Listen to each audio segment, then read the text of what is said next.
the summit. Still with us, Dr. Michel Thiren, Professor Cyril Cohen, and Tal Reshef. Thank you, gentlemen, so very much for staying with us. We're also staying on topic, and one big mystery still prevails. When, how, what, who is behind COVID? So this is what the WHO has to say. I wish to be very clear that WHO has not abandoned any plans to identify the origins of the COVID-19 pandemic. WHO continues to call for China to be transparent in sharing data and to conduct the necessary investigations and share the results. To that effect, I have written to and spoken with high-level Chinese leaders on multiple occasions, as recent as just a few weeks ago. Until then, all hypotheses on the origins of the virus remain on the table. Let's get to it, gentlemen. Will we ever know the true origins behind COVID? And is it vital to know? Another quick fire round, 30 seconds each, and we'll pick it up from there. Tal Reshef, please take the lead. First of all, I believe we will never know. It will be very, very exceptional if data will be released from China. It is clear that China is hiding. What they are hiding, we do not know. And in fact, it is meaningless. The world is in clash between the United States group and the China's group. And this COVID's origins is playing a role within this clash, so it becomes more geopolitical than health issue. Dr. Cohen, your thoughts? Yeah, so basically, I think that if we look at the situations, there are two main possibilities. One would be that it is caused by natural causes, and second, that it was actually a lab leak. If it's natural causes, we might find what we call the intermediate host. It may take some years, like we saw with SARS. It took like 10, 12 years, if I remember correctly. If it is a lab leak, I'm less optimistic that we will understand what will happen, and will it be meaningful?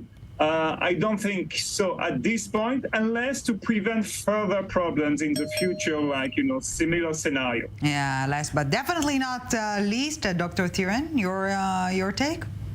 Yeah, the truth is somewhere, and each truth has its own timing. Yeah. It will unfold well. We owe it to science, but we owe it also to the, as you said, estimated 20 million people who didn't survive the illness. You know what, Dr. Thiren, let's begin from that point exactly, and let's feel free to interact from this point onwards. Do we know how lethal COVID is now at this point in time? Is it data that is lacking? Is it data analysis? The good studies are coming out now. Actually, we see more and more publications that are based on solid methodology, on long-term observations. And what we were having before were a lot of patient and small group patients observation studies, and that's also complicated the link between decisions and science. But to respond to your questions, the mortality is significant indeed, especially it's unequally distributed among age cohorts. The elderly and the people with medical condition tend to be much more at risk of dying than others. And also geographically, we have seen disparities, but it is a lethal disease. And every death of COVID is a preventable one because we have a vaccine. And this is perhaps the bottom line as we look ahead, and we will get to the look ahead in a second, but let's still remain in hindsight for a bit longer. Tal Reshef, which government managed the best? Very clearly, not one government, but a group of government. The democracies from East Asia, talking about Japan, South Korea, Taiwan, and Singapore. They had their mistakes, like the eruption in the church in Korea, for instance, and others. But clearly, if we are taking those four countries, they used the discipline of the local culture. They did it with very little harshness, very minimal harshness. Using the cooperation of the society, they reached excellent results. And I think the crown goes east in this case, but not to all of East Asia, only the democratic countries. Professor Cohen, do you have a different list, perhaps?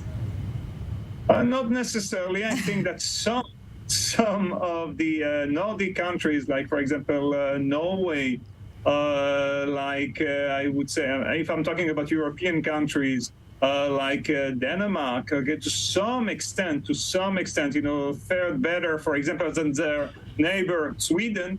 Okay, you can see that there were half per capita death in Norway than in Sweden. So it's one of the lowest rate in Europe. So I think that again, the question of discipline is extremely important, and also to act fast. When you detect something, a cluster or whatever, act fast. So it's civil cooperation rather than civil obedience that is key. Dr. Thiren, let me interfere and say something. As is another component. In the case of South Korea, and not only South Korea, it appears that they were preparing for such eruptions. They had plans. They practiced it in advance because of the SARS and because of other cases. So whenever it happened, they just opened the drawer and pulled out the plan and executed it. This was a great thing, and this is a lesson to any country in the world, in my view. And this is perhaps a perfect segue to look towards the future. Are we prepared for future pandemics, Dr. Thiren?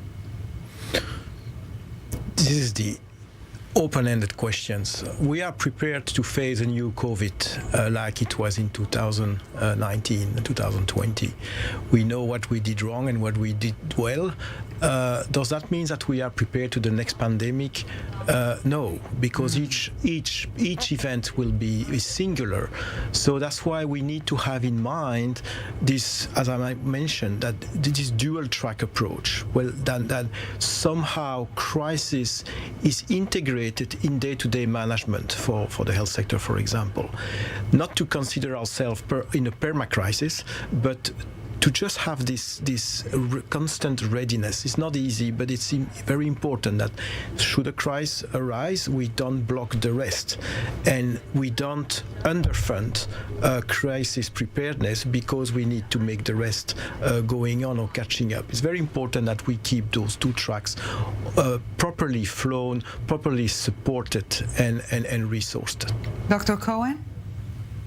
Yeah, basically, I would say that, we were, as a medical establishment in many countries, we were starving when we entered the pandemic. And this is a real problem. We need government to invest in healthcare. And as it was said by my colleagues here, we need also some plan. When you purchase insurance, car insurance, it's not because you are sure that you're going to have an accident, but you fear that you will have an accident. So we need to invest also in that kind of insurance for future pandemics, because this is not the last, unfortunately. Tal Reshef? I couldn't say it better than this. I agree with all that was said. And I think that a lot depends also on the mentality, the local culture, the obedience of the public to the instructions given by the government, the professional way that the government is giving the instructions. All those things which are very local play a very major role. And very briefly, before we need to conclude our debate, moral of the story, are we better off each for his own or together, Dr. Thiren? Oh, together, of course.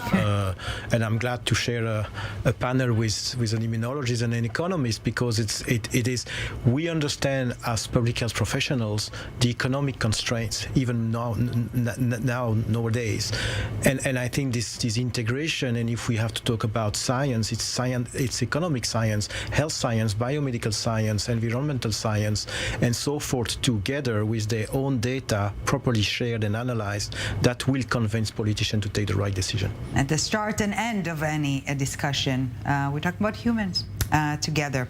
Mr. Michel Thiren, Dr. Michel Thiren, Professor Cyril Cohen, and Mr. Tal Reshef, thank you so very much for your time and insight. We appreciate it, gentlemen. Thank you. Okay, we're out for our last 2-minute break, but when we get back, how much time do you spend in front of the mirror? Much more than you think.